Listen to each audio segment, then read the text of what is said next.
What's going on, everybody? Welcome back to another edition of the Dolphins In Depth podcast. I'm Daniel Oyefusi. That is David Neal. Thanks so much for tuning in. Quick reminder before we start, make sure to subscribe to the Miami Herald YouTube page, like, share, comment, as well as subscribe to the Miami Herald. Now, the Dolphins' high-flying, roaring start to the 2023 NFL season, it hit a bit of a speed bump in Orchard Park. The Dolphins took their undefeated record up to Highmark Stadium to face division rival Buffalo Bills, and they lost in blowout fashion, 48-20. They return to Miami Gardens, no longer undefeated, no longer in first place in the AFC East, and with a lot to work on ahead of hosting the New York Giants, who have a lot to work on themselves. The Dolphins will be hosting that team Yeah. on Sunday, trying to get back and rebound from a tough loss. We're going to discuss that, but we got to start with that big game and that big defeat. Now, both David and I took the Dolphins in a very close game. It looked like we were about to get maybe a instant classic. Both teams traded a pair of touchdowns. It was 14-14 early in the the second quarter, and then things just started to avalanche and to roll, not in the Dolphins' favor. They couldn't stop Josh Allen, turned the ball over a couple times. Before you know it, they were down four scores, trying to mount a improbable comeback, and they weren't able to do that.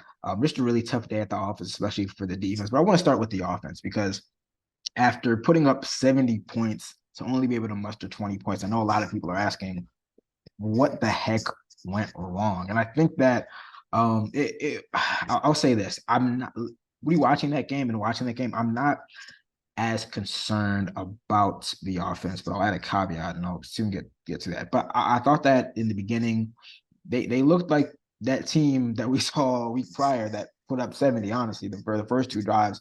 They were moving the ball very well. You saw them continue to use Devon Achane, the rookie running back, in a lot of very creative ways. Tua looked very sharp. I mean, he was moving the ball not just to Tyreek Hill, but to Jalen Waddle, Durham Smythe, moving the ball around. And then you start to see some of that stuff from the previous season that really kept this team back.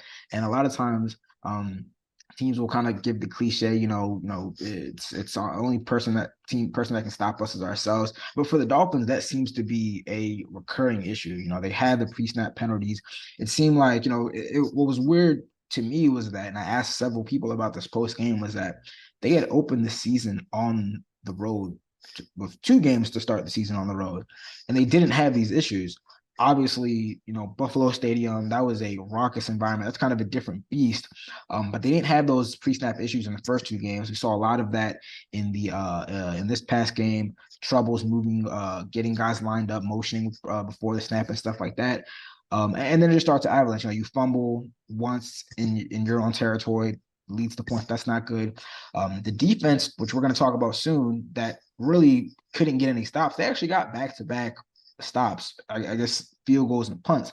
I'll say field goals, and then Tua throws that pick, and then it's like, all right, any type of momentum that you think they could have had, they were down two scores, Tua throws the pick, and then after that, it's just kind of like they really didn't have a shot.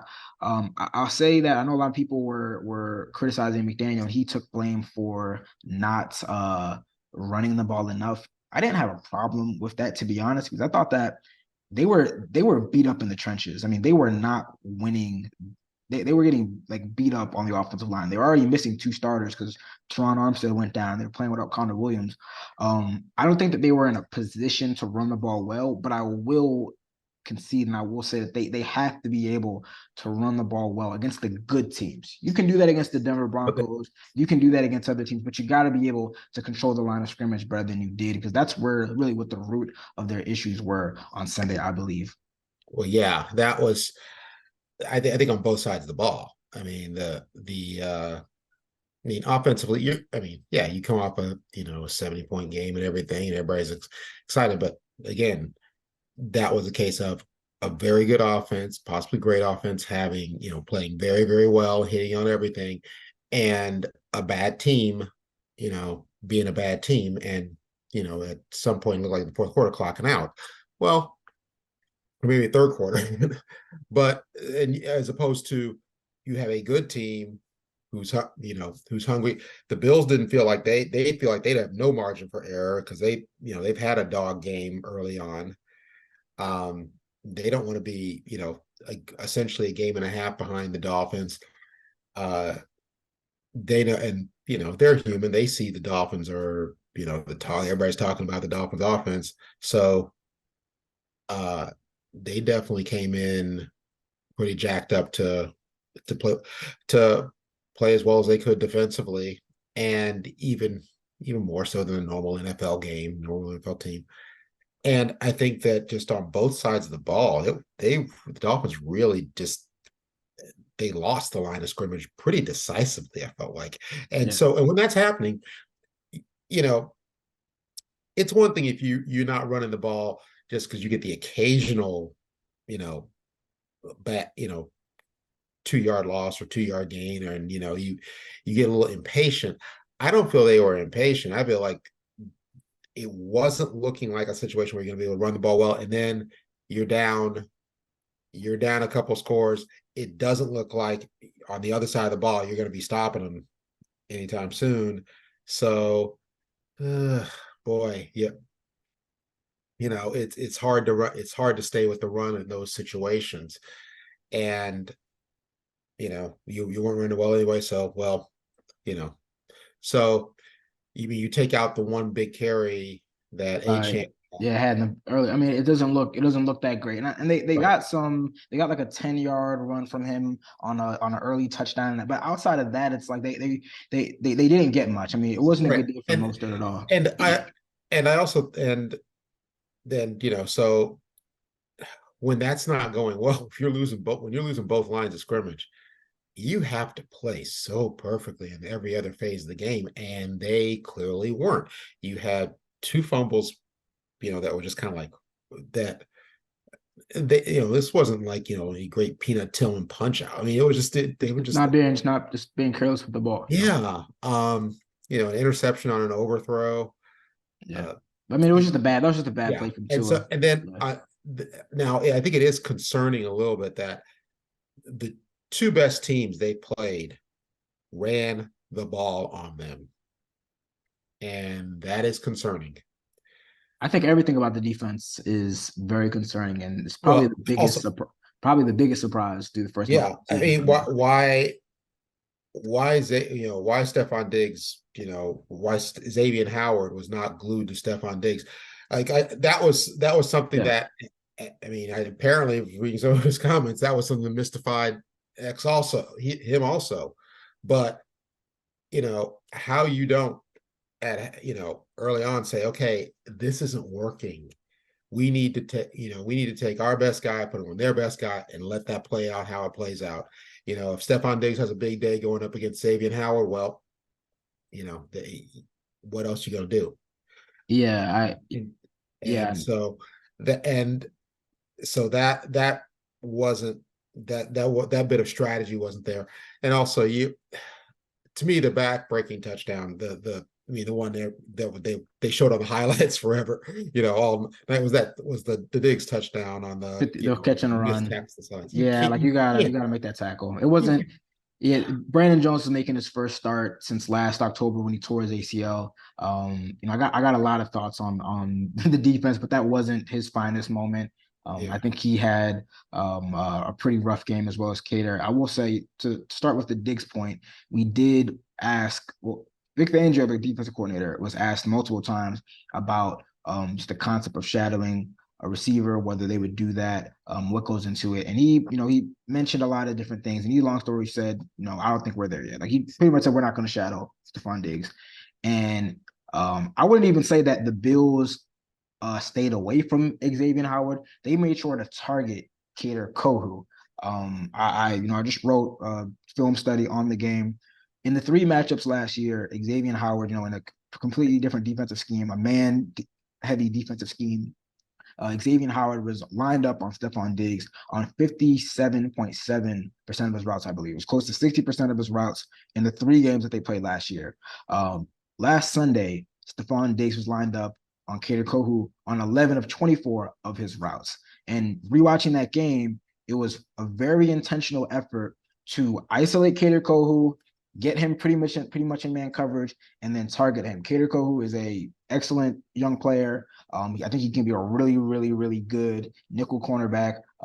They made the decision to move him outside, and they were burnt by it. And it wasn't until very late when the game was out of hand that finally maybe they kind of said, "Hey, we made the wrong decision," and they moved him back inside. But by then, it was way too late. But yeah, damage done. yeah, but similar to Mike McDaniel, I'm not going to put it just on Kohu. I think that you have to start with coaching in that regards, because he shouldn't have been put in that position. Right, There right, were exactly. there were a lot, and it wasn't just him. Like there were a lot of coverage mistakes. Like they should have made sure that, hey, if I mean everyone could see that they were targeting Cater. So at some point you have to make that change and say, hey, if they're gonna keep putting him on you, we got to put somebody over top.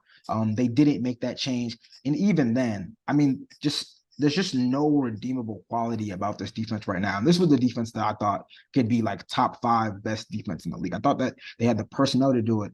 But I think we're quickly seeing two things. I think we're seeing that maybe the personnel is not really matching some of the things that that are needed to let this scheme thrive. I think that they're not getting great linebacker play from David Long and Jerome Baker. I think that I question the fit of Brandon Jones in this defense. He's usually been a box guy. They were using him like a true free safety. I don't think that that's where his skill set aligns best. And they're not getting anything from the pass rush. I know Jalen Phillips has been pretty much out 2 games, but they're not getting much from Bradley Chubb. And they paid him way too much money to not be able to affect the passer in these types of games. And it's starting to get to the point where it's getting a little bit concerning. I mean, honestly, the last year mid-season trade, he's getting his, kind of getting his bearings under him and whatnot. But, he has a full offseason workout program, preseason. He's reunited with the coach who he played very well under in Denver, and you're not getting, I mean, Andrew Van Ginkel, I like Andrew Van Ginkel, but when he's your best pass rusher, That can't be. That can't happen. That can't happen. That can't So, be. And that's yeah.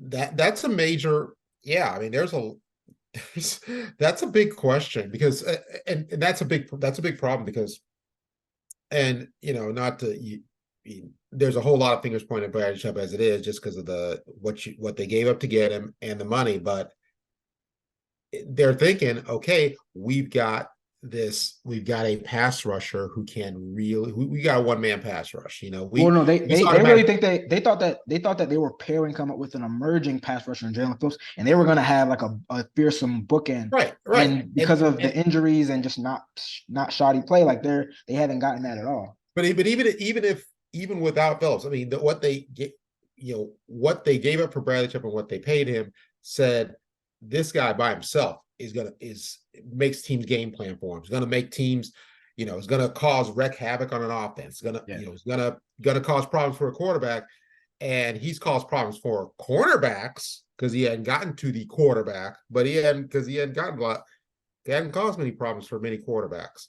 Yeah, that's very concerning. That's a big hole in your defense that you did not expect there to be. Yeah. And this is a defense. Yeah. This is a defense where they're not blitzing a ton, so you need to get home with the 4-man pass rush. I mean, everyone was complaining about Josh Boyer blitzing last year, and at least they were kind of affecting the quarterback. I mean, they're not even getting close. They didn't really impact Josh Allen at all, and they haven't been getting consistent pressure over the first month of the season. I will say though, going back to coaching, I think Banjo might have to be a little less rigid. Like obviously, they expected to have Jalen Ramsey, in this defense. He's still at least a month away from, really it being, a legitimate return being possible. And we'll see what happens when they get, they're going to get Jalen Phillips back soon. They're going to get Deshaun Elliott, who was playing very well at safety with Javon Holland before his injury. But they might have to switch things up. They might have to blitz a little bit more. They might have to do some of that Brian Flores, Josh Boyer cover zero type stuff just to kind of give you a chance, because what they're doing right now just isn't working. Like they literally rank bottom 10 in most major statistical categories. The run defense, I kept on saying it last year. That was the bedrock of the unit last year. Now they're giving up big gains because of like the light boxes. Like something has to change. You can't, obviously, it's a long season. There's still 13 games left. They're still learning that system. But Banjo said himself that, a learning curve, that's a convenient narrative. So you can't say, hey, they're still learning it. Like you expect them to produce. And I think that they have the personnel. That's what everyone said. They have the personnel to be a top 10 unit, and they underperformed last year. You change the scheme and they're looking worse off. Something has to change.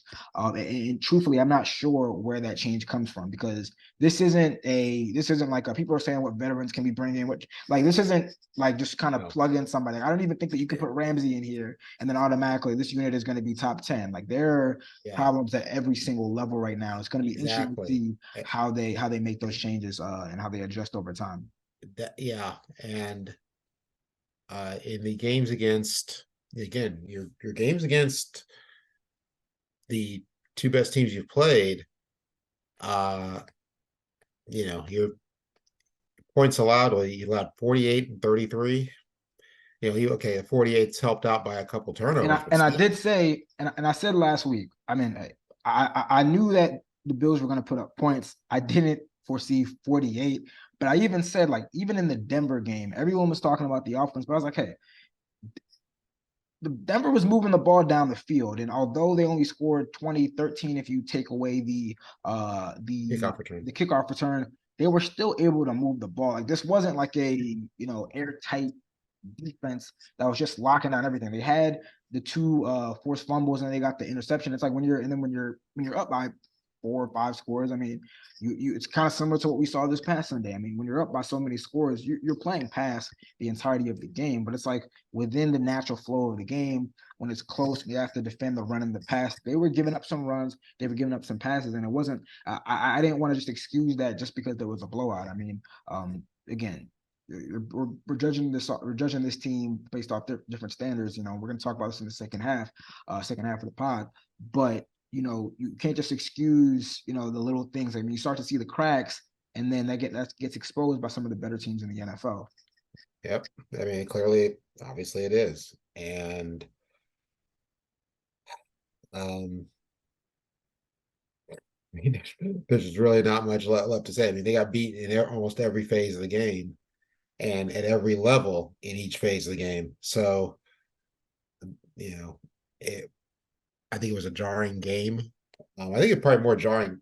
I don't know if it's more jarring for the fans or for the players, because I think the fans got bedazzled a little bit by the previous week, and players are usually not that.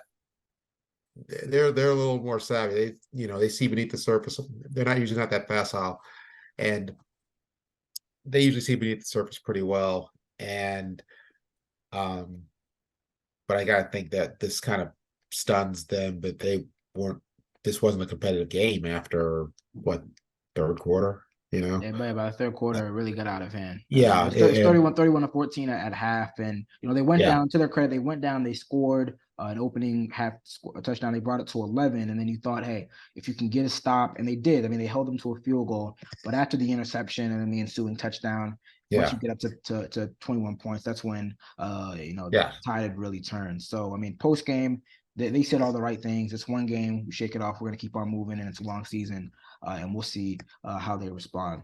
All right, we're going to take a short break, but when we come back in the second half of the podcast, the Dolphins have another major injury. Where they go from now, given the injury, given the loss, and we're going to give our Dolphins Giants predictions. So stay locked with us, and we'll be back soon. What's going on, everybody? Still here on the Dolphins In Depth podcast with David Neal, talking all things Dolphins. Now, in the first half, we discussed the Dolphins 48-20 shocking blowout loss to the Buffalo Bills. And to make matters worse, the Dolphins suffered a big injury to starting left tackle Terron Armstead. He injured his knee late in the first half. Immediately walked back to the training room, did not come back. The following day, Mike McDaniel told reporters that his injury is a matter of weeks, not days. So just another kind of disappointing development for Armstead. Obviously, we know he had injured his ankle, or I believe, in August, mid-August during joint practices. Missed the first two games of the season. Came back, looked really good in Denver, but obviously he's going to be sidelined again. Kendall Lamb, who started the first two games of the season for Armstead, he gets back into the starting lineup. So no, you're down two starting linemen. It looks like Connor Williams is coming back sooner rather than later. He missed this past game. But you have a interesting state of the team, I would say. I would say this game is kind of not only a bummer because the Dolphins fell short of expectations in a really big game, but I would say that for me, I'm kind of looking at these next two games against the Giants and the Panthers. And I would say obviously every game matters and every game is important. But I mentioned this in the first half of the pod. I'm looking at this team, just last week I said I think this could be a special offense, a special team. I said that they're the best team in the NFL. You reluctantly agreed with me, but I'm looking at this team by different standards. Like this is a different team. This is different from the past years when they were the laughing stock of the NFL. They were quote unquote tanking. Like we're looking at this team as a team that is a true contender. And for them to fall short against the Bills, I kind of look like, all right, well, you can beat up and look good against, the bad teams in the NFL, the Denver Broncos and New England Patriots. But what I'm really judging this team now is how do you look against, the better teams in the NFL and the type of teams that you need to beat to get where you want to be. What the Dolphins saw on defense, from the Buffalo Bills defense, that wasn't like a foreign concept or a foreign coverage. I mean, they said they've seen that. Tyreek is like they played cover two. They packed the middle of the field like everyone tries to do. They got pressure on us. But this was like the first team that was really able to do that since, maybe the Chargers and really the San Francisco 49ers in terms of like their linebackers really getting depth. So my question is like, has this team really grown? Like we talked about, this offense has evolved. There's a new gear. Like I don't know. I think you have to kind of take a step back and wait. I'm looking at the real games on the schedule that are gonna tell that, like in 3 weeks when they play Philly or when they play Kansas City or even later in the season when they play Baltimore, Dallas, and then they end the regular season with Buffalo. But now I start to kind of wonder, like, is this team, I'm starting to maybe have second guesses because I do wonder how redeemable the defense is at this point. And the offense, it looked like the unit from last year where they became a little too one-dimensional. They weren't able to consistently run the ball. And again, you can do that against the bad teams in the NFL. Like, okay, good for you. Like, all right, we're gonna get to our prediction soon. I fully expect them to beat up on the Giants because the Giants are a bad team. I think the Dolphins are a good team. But now it's like, all right, well, you can do that. You can beat up on the Giants. You can probably beat up on the Panthers. But I think that it was definitely a reality check in terms of maybe and I'll say it myself because I said I think this could be a historic offense. Maybe you have to pump the brakes because I think a lot of stuff was kind of overstated. I think that the offensive line's growth was a little bit overstated. I think that again some of the stuff on the defense that we saw was a little overstated. And they gotta get back to the drawing board because they're gonna get guys back. Jalen Phillips is going to be back. Deshaun Elliott's going to be back, but I just don't know if again, I think maybe we have to pump the brakes and recalibrate what we thought of this team because this was their biggest test to date and they fell short. I don't think that they're 28 points worse than the Bills, but it just kind of avalanched on them, and we started to see some of these issues from last year creep up again in that game against a top tier team. Well, I think there's time for I think that we need to put limits on overreaction, just like I was, kind of limiting overreaction positively. I Let's mean, I still think they're a good let's team. calm down. I I still also think they're a give good team. credit to. I think they're a very good team. I think that I they're think going to you need win to a lot of credit games this year, but give still, credit to the Bills who have played very, very they well played an incredible since game. since that dog of an opening game. Okay, it was like they got that out of their system, and Yeah, okay, good. We're now I, we're th- now we're flushed out. that might be the best defense in the NFL. And I last Yeah. week I said that I thought that maybe the defense was a little overrated. No, I'll stand They corrected because yeah that defense looks legit. they played very well the last three games, and so that need to give them some credit.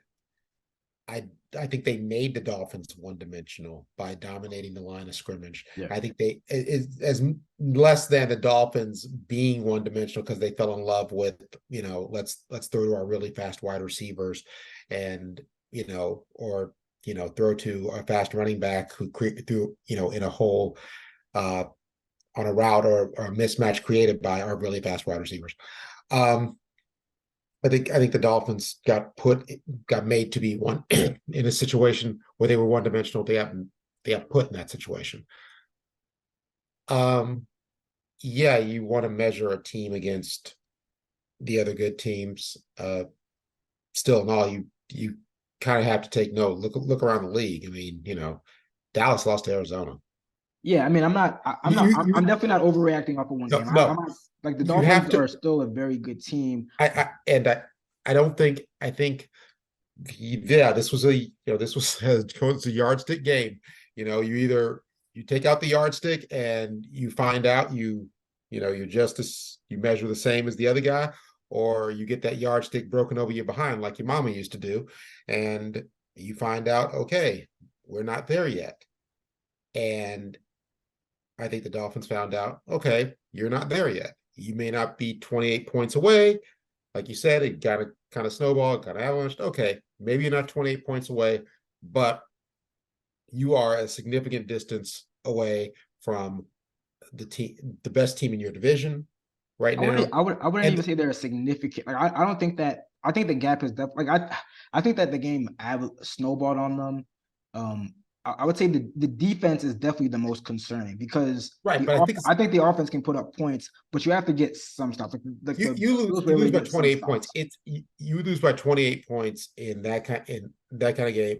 I just think they got outplayed on both sides of the ball. There is a significant difference between you and the bubble. It's not, it's not, they're not in a different galaxy there, but there is a significant difference right now. Okay. And to me, it would, the Dolphins should approach it that way. Okay. There's a significant difference between you and them, and you need to make it up by the end of the season. And you got 13 games to make that up. Yeah, that's what I said. Okay. They have to be ready. They have to be ready to meet the moment. I think that Right. what's now for And them is like, hey, we have to continue to incrementally grow, so that when we see you in week 18, when maybe the division's on the line, when seeding's on the line, maybe home field advantage, in week 18, they got to be ready to meet the moment. And I think that they will be by then. But for me, it's that, see, I think the Dolphins are still going to win a lot of games this year, because I'll say this: there are very few teams that I think have the scheme and personnel to do what the Bills did to them on Sunday. But right. but the problem is that if the Dolphins want to be a legit team, a legit contender, this team, they got to beat those teams. Right. They got right. Exactly. Whether it's Buffalo, or whether it's they're going to play Philly in a couple of weeks, Kansas City, like, they have to be able, on offense and defense, they have to be able to meet the moment against that personnel and that scheme. And my question is, I think on offense they're going to get there. I think it was definitely a bad day at the office. Yeah. And I don't know what they're going to look like in terms of health 3 months from now. But if Armstead's in there, if Connor Williams in there instead of Liam Eichenberg, who struggled a lot, like, he's not a center. They might have to revisit their backup center plan. If they have their starting offensive line healthy in there, I think that they'll be able to make enough adjustments. I mean, they still move the ball down the field. I mean, honestly, like, by early third quarter, they had 20 points on the board. The problem is that, the defense couldn't get a stop, and they got too right. far behind, where, the Bills didn't need to respect their run game. And So I you're think playing the with long offense, fields all the time. exactly. So I'm still, I think the offense is fine. Like, I don't think that they're going through an existential crisis. I think that the defense, they might have to have a come to Jesus moment soon, because, again, I don't think that there's much redeemable from that group right now. And they're not one player away. Like, it's not, oh, we just need to wait on Jalen Ramsey and then he's going to fix things. And I think that, like I said in the first half, Fangio might have to be a little more malleable. He might have to kind of do some stuff that he's not maybe known for, but fits this unit well to get the most out of them. It's a give and take. I mean, coaches always say we gotta, they say, hey, we're gonna tailor our scheme to the players. well, right now, they're tailoring it to what Vic Fangio is known for and what he likes to do, and that's not working right now. They have to switch things up. Maybe they have to move Kohu back inside. Maybe Cam Smith, the rookie second round pick, might have to get some run. I don't know what's happening. He looked good in training camp, and now he can't even touch the field. I don't know what the deal is with that. So they got to make some changes and make them soon, because again, they're going to be at home over the next couple games. I think they're going to start to rack up some wins, but in 2 weeks or 3 weeks they're going to Philly. They're playing the NFC champions. After that, they're going to Germany. They're playing, the AFC champions. The second half of that schedule, Super Bowl champions, excuse me. I was gonna say, Not yeah, not just the AFC champions, the Super Bowl, the reigning Super Bowl champions. And the second half of that schedule, you got to play teams like Dallas. You got to play teams like Baltimore. You got to play the Buffalo again. Like, they have to make sure that they're not gonna. You can't win the Super Bowl in one game. You can't win the division in one game. But incrementally, they have to be able to, make these changes over time. Maybe these next 2 weeks is when you start experimenting with certain guys, because, they should be able to win these games pretty easily and pretty thoroughly against the Giants and Panthers. Maybe it's an opportunity for you to experiment with some stuff, get some guys in there in different spots, and see what you have long term. yeah, I mean, the concerning part is, of course, as I said earlier, the two best teams you've played have run the ball really well on you, and you can't win that way. You can't win big that way. You can win big without a great passing attack. It's really hard. You can win big without, you have to have some kind of running attack to win. You can't be purely a pass offense.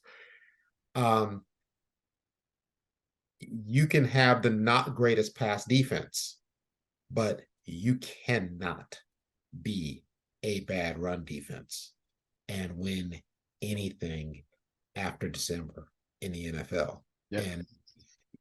And so they need, that's obviously the most concerning thing, because everything flows from that. If a team can run on you, then forget your pass rush. You're in deep trouble. So these next few games, you expect them to get up, and the Giants, they really didn't look good last night. This is a perfect bounce back. I would say this is a perfect bounce back game for the Dolphins. This is the one that's be good for to make up the build up some confidence. But like I said, maybe also try some things. But I think you need to go in the game saying, defensively, I think you need to go in the game saying, look, they want to run the ball because they don't want to.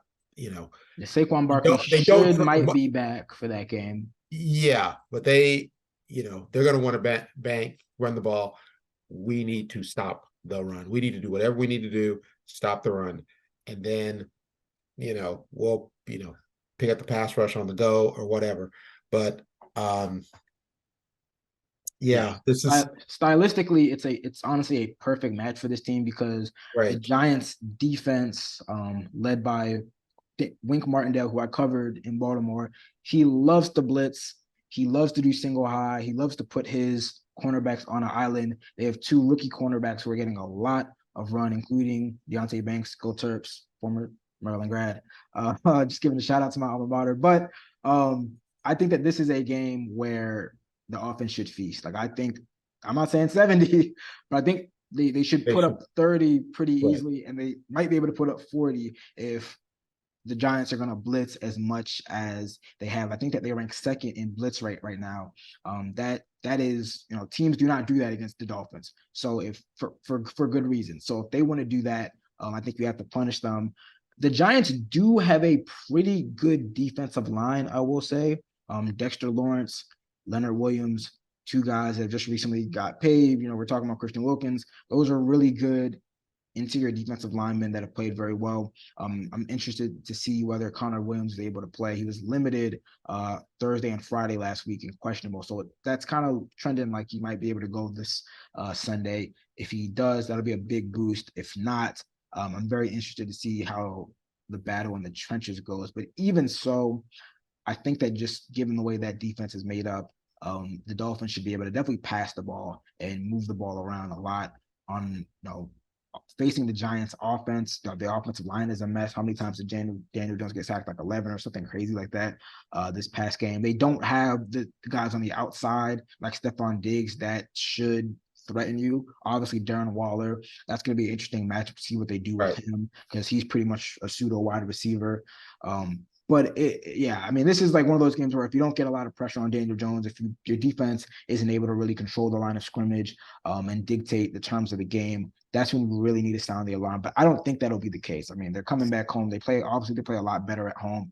I do expect this to be a very thorough blowout type game, 34 17, 37, 20. I think that they're going to run away with this game early and often, honestly. And again, I think that it'll be good because every win matters in the NFL. But I'll still be thinking like, okay, well, this is what I expect from you. So I do expect them to really take care of this game and win this game easily. And then they'll move to the Panthers. And then I think what will be another really telling game will come up in Philly in 2 weeks. But for now, I'm taking the Dolphins to win. I'll say 34 to 13. I don't think it's going to be very close. I'm gonna go. I'm gonna go 38-17. I'm not exactly sure why. I think the Giants are gonna get Yeah, maybe I don't know how the Giants twice, get the 17 points to be honest. as but bad as this defense has been, unless you Saquon know, comes back and Saquon is superhuman, but even so, I don't think that they're gonna let Saquon run crazy. yeah. I'll go. I'll stick with 38-17. What the heck? I mean, we we both got them covering. I think the line's up to like yeah, 10 and a half, 11 now. So, I mean, Vegas thinks it's going to be a pretty thorough yeah. Dolphins Vegas, win. Vegas has a lot of trust in the Dolphins, and you know, so we'll we'll see. I think if they come out and put the beat down on, it's what as you said, it's what you expect, and it's also again it's what a good team does in this situation. If you're a very good team, you come out, you know smack them in the mouth, beat them down, and take their jacket and go home. And um, so I think they should be quite motivated to do that this week. No, for sure. Again, the Giants are coming off a short week. They played last night, and then they got to go on the road. And yeah, boy, they didn't look like they had much going on there. And then they finally got the one drive going, and Throw a they pick six, and yeah.